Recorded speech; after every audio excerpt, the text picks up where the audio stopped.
لو کیونکہ محمد کا دین واللہ راہ چلا گیا، خلاص اب محمد کا دین باقی اللہ۔ کتنا بڑا جوتا ہے۔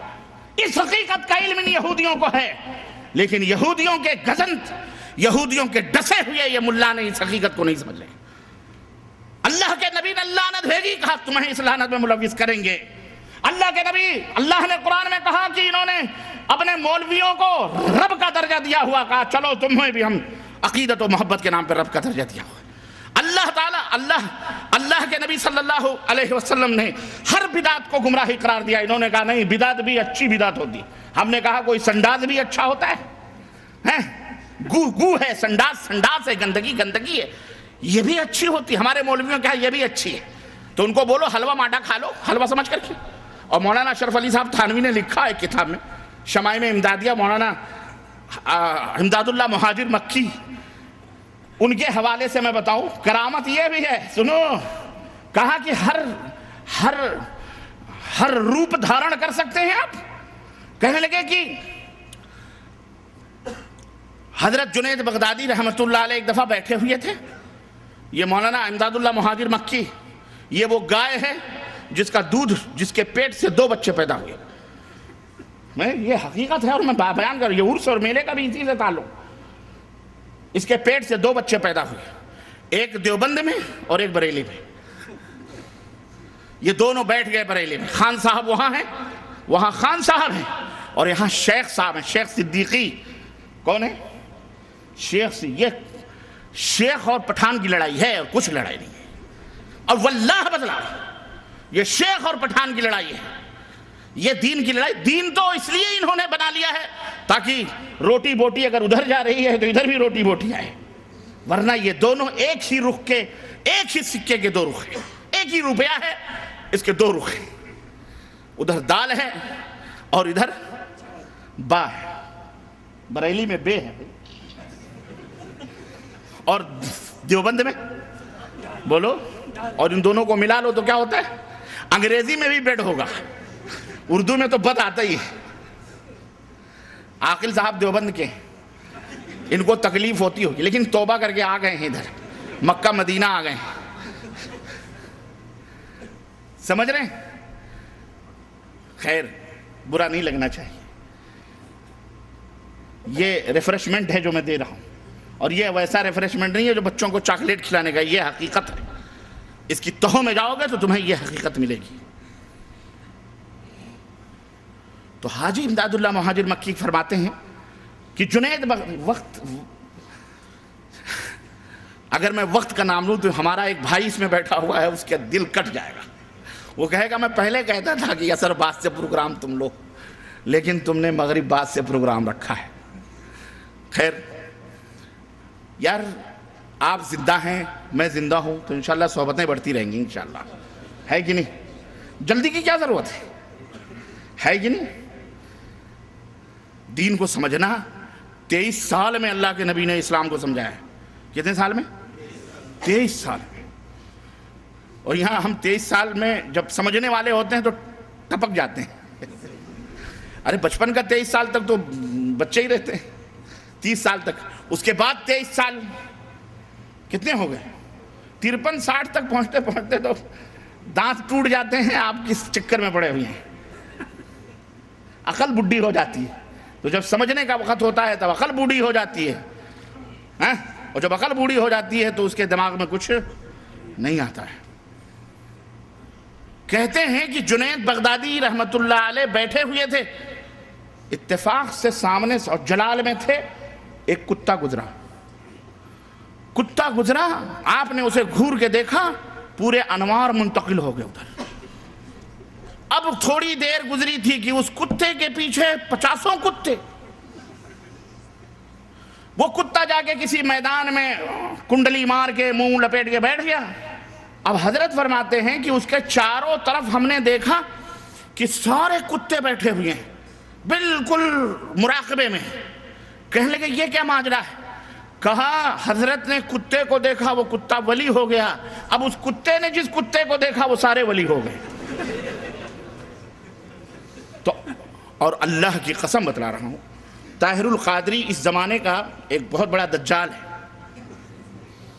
نام لینا میں مناسب نہیں سمجھتا ہوں، لیکن جو خود ہی متعارف ہوں ان کو کیا، ان کے اوپر کیا ہے نام لینے۔ اس نے اپنی ایک تقریر میرے پاس موجود ہے، اس میں اس نے یہ کہا ہے کہ ایک بزرگ گئے جب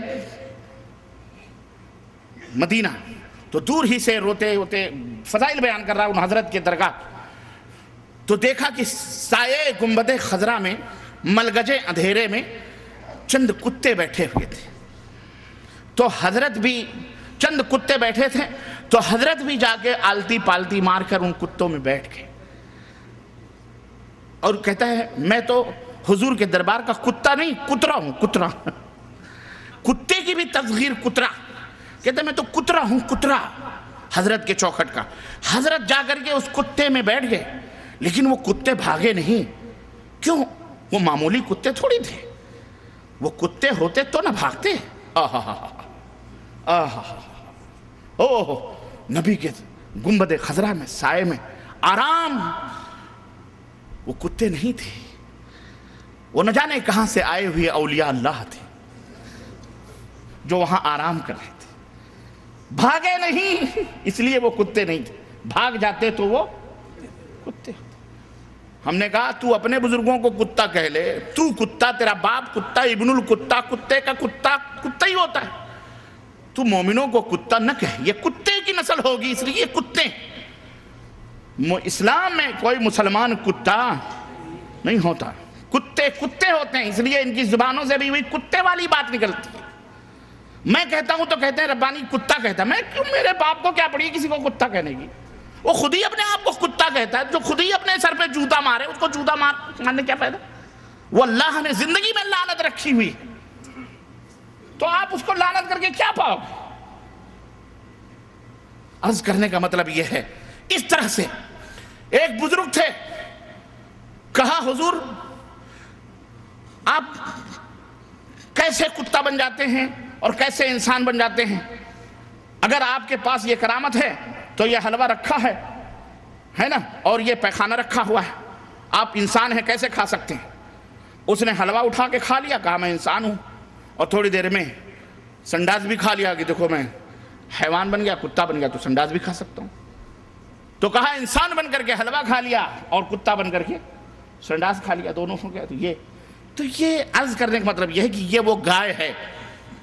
امداد اللہ مہاجر مکی آئیں گے، عرس مناتے ہیں، میلے مناتے ہیں، سب کچھ جائز قرار دیا انہوں نے، لیکن ان کے پیٹ سے دو نسلیں نکلیں، ایک نے دیوبند میں اپنا ڈیرا ڈالا اور ایک نے بریلی میں، یہ سب کے پیر روح رواں ہیں۔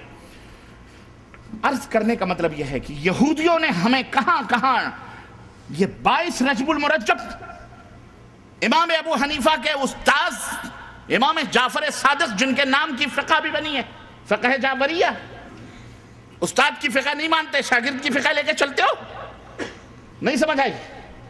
اور بیچارے وہ شاگرد اپنے امام کے لیے، استاد کے لیے لڑتے ہیں کہ فقہ جعفریہ نافذ کرو نافذ کرو، لڑتے ہو کیوں فقہ جعفریہ؟ استاد کی کیوں مخالفت کرتے ہو بھائی؟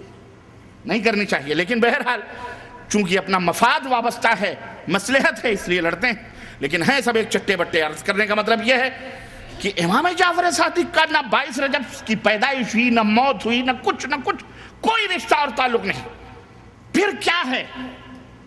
مناسب رہے رجب کے کنڈے، فاتحے دنا دن ہو رہے ہیں، گوشت تک نہیں بنتے، اس دن باقاعدے پاک صاف گھر کیا جاتا ہے۔ یہ وجہ کیا ہے؟ اصل بات یہ ہے، پردہ اٹھا دوں میں؟ اصل مسئلہ کیا ہے کہ 22 رجب وہ عظیم الشان تاریخ ہے، سب کو پتا ہے، یہودیوں کو پتا ہے، مسلمانوں کو نہیں پتا ہے۔ جس عظیم الشان تاریخ کو ایک عظیم رہنما، وحی کا لکھنے والا، نبی کریم صلی اللہ علیہ وسلم کا اپنی زبان میں کہہ لیں تو سالہ،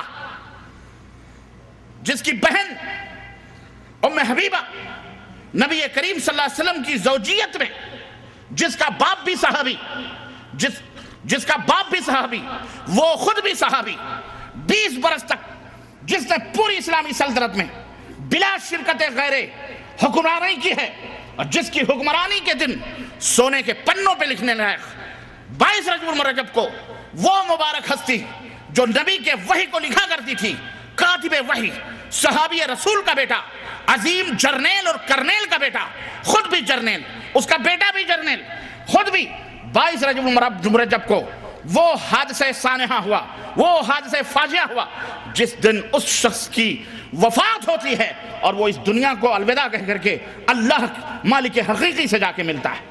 22 رجب کی تاریخ وہ رجب تاریخ تھی جس نے یہودیوں کے چھکے چھڑائے تھے، جس نے یہودیوں کے دانتوں سے پسینے نکلوائے تھے۔